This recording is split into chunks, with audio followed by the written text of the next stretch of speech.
So this is a simple exponent problem, and this, as you see, it's problem 1, so it is the easiest problem. And we're gonna, for exponents problems, for any exponent problem in AMC 10A, you want to make sure, or AMC 10 tests in general, you want to make sure that the powers of the exponents have to be the same.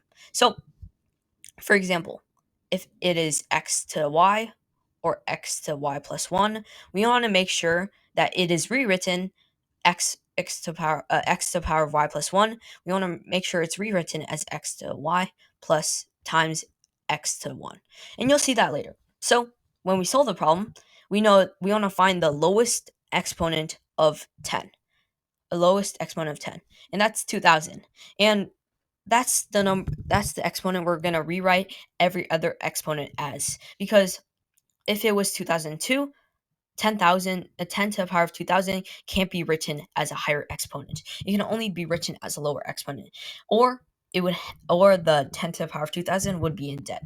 And in real life and math, you can't be in debt. Okay, so 10 to the power of 2000 can be rewritten as 10 to the power of 2000 times 1, and you'll see the use for that later. So you can put parentheses behind that so we don't mess anything up. Plus 10 to the power 10 to the power of 2 times 10 to the power of 2000. And that's how we rewrite 10 to the power of 2000 into as a multiple of 10 to the power of 2000. So, and you can see that these two expressions are the same, because when you're multiplying exponents of the same root, you're basically adding them. So in this case, you're adding 2 plus 10, 2000, which is 2002. For example, 5 times 5 to the power of 2 times 5 to the power of 3, that's just 5 to the power of 5, because you're adding the exponents when you're multiplying the same exponents. So the exponents. So we rewrote the numerator. Now we're going to rewrite the denominator. Okay, so the denominator can be written as 10 to the power of 1 times 10 to the power of 2000. And for those of you who are experienced, the 1 really doesn't matter because it's just 10. Anything to the power of 1 is just itself.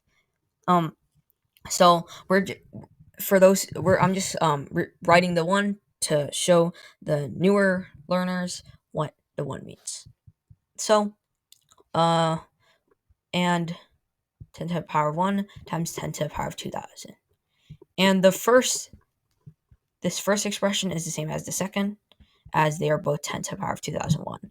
And again, they're equal and rewritten as a form of 10 to the power of 2000. Okay, now our lives will be much simpler, because we can rewrite what we already rewritten as a more simpler version. So it could be 101 times 10 to the power of 2000 over 20 times 10 to the power of 2000. And you're like, whoa, daily dose of math, where did you get this? Well, here's the symbol. We can factor out 2000, and if we factor out 2000, it would just be 1 plus 10 to the power of 2. So if we factor out 2000, we don't worry about it for right now. We put it off to the side. We know that is 1 plus 10 to 10 squared. So, for example, if we just cross this out, and we put it off to the side for multiplying, we have 1 plus 10 squared. So 1 plus 10 squared is just 101. And we can do the same for the next one, which is 10 to the power of 2000 put off to the side because it's in both equations, so we know that is already multiplied in. And if we cross this out, we have 10 to the power of 1 plus 10 to the power of 1, which is just 20. So as you see here, we're basically factoring out 10 to the power of 2000 and then making these two add together, because the order of operation is add. So we have 101 times 10 to the power of 2000 and 20 over 20 times 10 to the power of 2000. And you'll see why I wrote it as this way, because we can cross out 10 to the power of 2000. And once we eliminated that, the solution for the equation for the ratio is 101 over 20, which is closest to 5. And we know that because it's just 5.05, which is closest to 5. It's not